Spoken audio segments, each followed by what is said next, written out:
When it comes to public speaking and communicating, psychology is a huge component of it.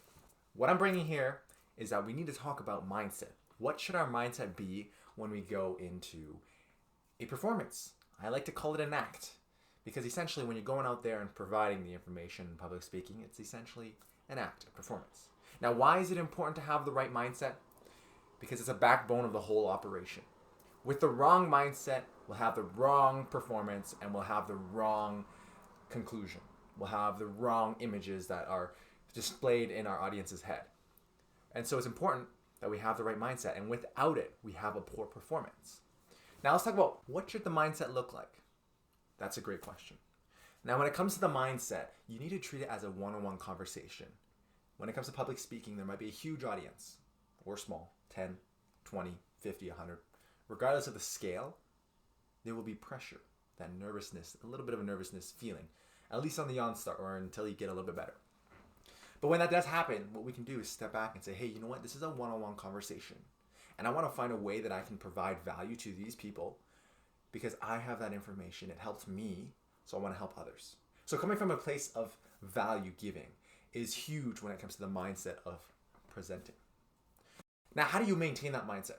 Preparation is key, and you'll find that in a lot of different areas, preparation.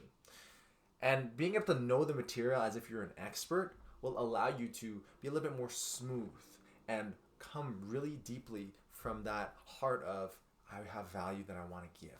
Because if there's some things that we don't know, that makes it a little bit harder and we lose credibility when we're performing and presenting that information. Now, another thing that we can do as a preparation is before the act, we find a way to hype ourselves up, energize ourselves. Sometimes what I would do is before a presentation that I know is coming, and if my nerves are coming, and it always happens, so that's one thing. I don't think you'll necessarily remove that feeling, but you can tone it down and control it. So when that does come, I recognize it, and what I do is I sit back and I try my best, or stand, to do proper breathing techniques to calm my heart rate down. And that way I have control and I can think.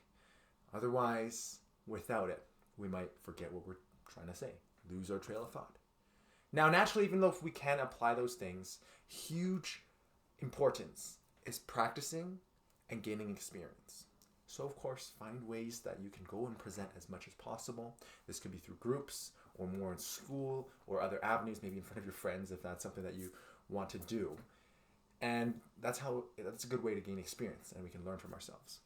And the biggest thing, the final component of our mindset, is to have fun with it.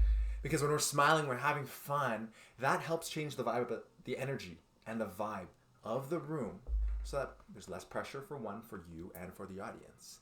And so everybody can laugh together, harmonize, have that connection, that vibe, and everything else is smooth sailing. That's it, guys. I appreciate you for making it this far. If you want more content like this, please subscribe.